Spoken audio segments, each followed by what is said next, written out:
With under 2 minutes left. Yep. Bucks are now 7-4 and just 1-3 in prime time this season. Take a listen to Brady after the loss. GOAT talk.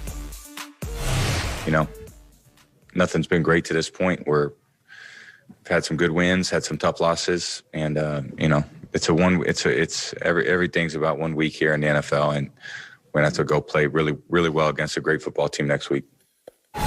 Notice he looking worse every time they lose. What the hell he wear? Where do you get that from? All right, so I'll tell you, worried the Bucks won't reach their potential this season? Oh, bro, absolutely. Remember, Marcellus, I'm really in my bag lately. I've been right a lot. I'm not even talking about. Wait a minute, don't do. I have. Cowboys.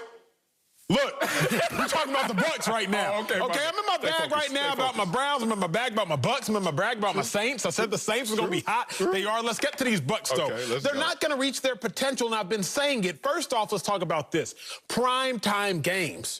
What are we, 1-3 in primetime games? Accurate. And the one win came because Daniel Jones didn't know how to convert a two-point conversion right there in the flat. Come on now. So primetime games, when the lights are the brightest, the Bucks are the worst. That's one of the first reasons I'm concerned. How about this, though? Why does Tom Brady still look a little confused, like a misfit? What did they say, Marcellus? They said, look, don't beat Tom Brady. This is what Joe Judge said in that primetime game. Don't beat Tom Brady. Beat everybody else. I told y'all that was a blueprint. I said, wait a second, that makes some sense. Tom Brady's a Hall of Famer. Let's beat everybody else. So what happened just yesterday? They did that. Chris Godwin is 4th and 1, and we have the tape, so I'm going to show you Chris Godwin. I also want to show you my 4 net drops.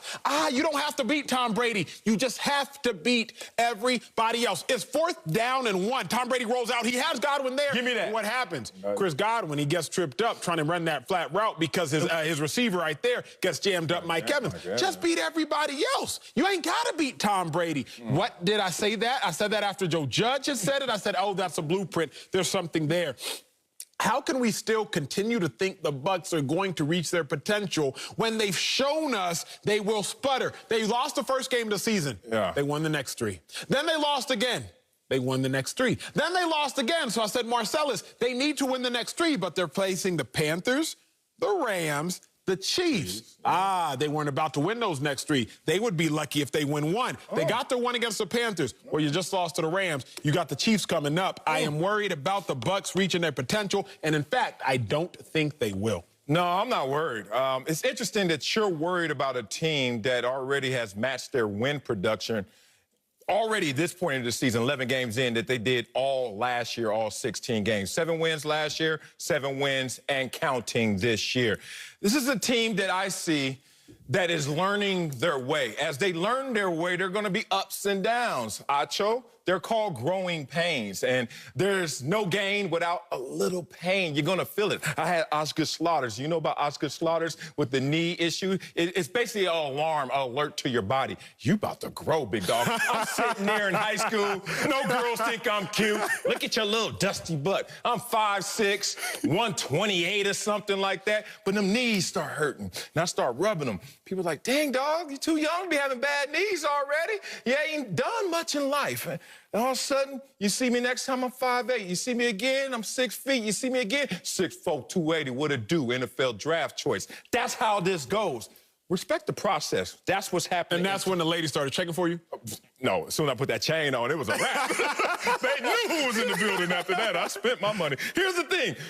I'm looking at this Bucks team, the same Bucks team that you want to talk about 1-3 in prime time. That's your focus. I know. It skews your perception, like looking at them in only primetime games. But I watch all the games. I got the NFL channel. I got the NFL package. I watch all the games. I watched them beat the Packers. I watched them beat the Raiders by a combined 53 points. I watch this team every single week go 6-1 outside of those primetime games. And last time I checked, all games count. All games matter. So if you're going to respect what the Bucks do, you need to look at it in a totality. It sounds like you're only focusing in on certain plays or certain games. It's about the whole entire picture. Okay, well, then let me not focus in on plays nor games. Yeah. Let me focus in on players. Before the game, Lisa Salters reported Mike Evans, he doesn't care about his lack of catches or his lack of yards this year because all he wants to do is win. I rolled that. Chris Godwin, all he wants to do is win. Wait a second, that is right, Marcellus, because you told me, and I'm going to take this quote and I'm going to move it a little bit. No one cares what you're doing until you're not doing what you're supposed to be doing. Yes. So let's put this now in the perspective of the player. I'm going to say that again in case y'all missed it. No one cares what you're doing until you're not doing what you're supposed to be doing. Oh, that was so wise and eloquent when you said it, bro.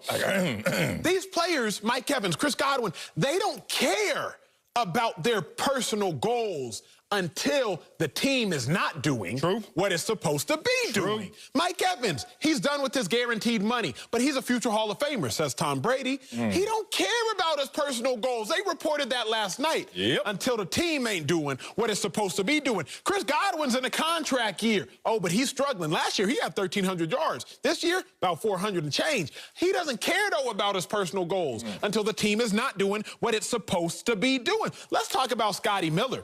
Marcellus, Scotty Miller, through 8 weeks of play, was the team's second leading receiver in yardage and in targets. Scotty Miller, he wasn't on the box score yesterday. Anybody seen Scotty? Should we? Has anybody seen Scotty? Anybody want to see Scotty? Well, Scotty averaged 17 yards of reception. Hello. Antonio Brown in the building. Anybody say AB? But they lost. Oh, you doing that? No, here's what I'm doing. I hate when they do that. Here is what I am doing. And you doing what Why did AB have beef in Pittsburgh? Not because he didn't like the city. Not because he didn't like Tomlin. Why? You said this before. Let's say it again now. No. Because Juju was getting as much shine as AB, a lesser receiver. That was 3 teams ago. You still doing this? No, what I'm doing is, we've seen this before. We've seen a pattern of an infrastructure within a team collapse. So here's my point. Chris Godwin had 1,300 yards last year. Mike Evans had 1,200 yards last year. They are in their prime physically. They are in their prime athletically. They are in their primes. So now if you're looking at AB, a 31-year-old AB comes in a team. He's been there for 2 weeks, Marcellus. 2 weeks. And he had led the team in catches and led the team in yards. And I'm Mike Evans and I'm Chris Godwin. I'm looking like, wait a second, bro. I've been here. I've sweat for this team. I've bled for this team. I'm actually better than him. Where is my love? The other reason I'm worried they're not going to reach their potential is because sooner or later, these selfless players, and kudos to them for being selfless, are going to realize Tom Brady ain't finna cut my checks this offseason. I got to get mine if this team is not going to get its. Man, stop. Just stop, big dog. You can't have a premise that is based on, are you going to be in your feelings? Like, your whole take was, hey, players going to get in their feelings, huh? The players are emotional. We know players have emotions. That doesn't mean you're an emotional player. That doesn't mean, look, last year with all your historical seasons and all my individual statistics, what did it get you? Like, seriously, what did it get you? As a player, you understand there's 2 ways to get up there. Yeah, you got paid because you have stats. But now, what did it get you? At 7-9, where were you at the end of the year? With us, chilling on the couch, watching the other teams go out there and play. There's something about the winning antidote, how that can dress up any situation, including this situation. You act like this team is not going to make the playoffs. You act like this team is not going to make some noise when they get to the playoffs. So having a premise of, are you in your feelings? Not strong enough for me when I'm looking at these professionals right here. I'm looking at Tom Brady, whose yards per game, completion percentage, touchdown percentage, all above his career averages. For those at home, that means this version of Tom Brady is better than the average version of a dynastic GOAT in New England right now this year. I love to see that. And you got to remember, this is a team that's led by its defense. Despite all the sizzle on offense and all the additions, this was a trending defense last year, latter part of the season, and continuing this year. #1 rush defense, second most takeaways, third in sacks, and they didn't get a sack last night, which hurts them, and 5th in total defense. I'll bring up these nuggets to tell you this. To tell me what, Marcellus? That 1, you were crazy for talking about how they're going to be in their feelings, but 2, that they barely lost a game to a division-leading Rams team in the toughest division. Now they're division-leading. Yeah, because the Bucs help them. But in a primetime game where they've had struggles, you lose against the best team in the best division, some are saying, and you're like, whoa, the sky is falling. You barely lose that game. Out here where I'm from, we want the last laugh. Where you from sounds like you want the first laugh or the mid-season laugh. Who gives a damn? This team is still learning each other, figuring out, should it be more AB? Less AB. More Scotty Miller, or less Scotty Miller? The point is, as long as they hit this equalizer and the channel buttons up at the right time, they're going to make some noise in the playoffs because this team is constructed to win. Defense leading them. Let's focus on the bigger picture first off. We get so caught up in sports, we forget about the bigger picture sometimes. I'm just glad y'all were laughing in Compton, okay? You said where I'm from, we got the... I'm just glad that in Compton, you were laughing. I heard Compton's very rough. I grew up in Dallas, Texas. I went to a private school. We laughed a lot in my private school. I'm just glad that in Compton, where gunshots were being shot, I'm glad that you were sharing glass. You stop. I'm being honest. Look, you leave my Compton Let me get back to my take, big bro.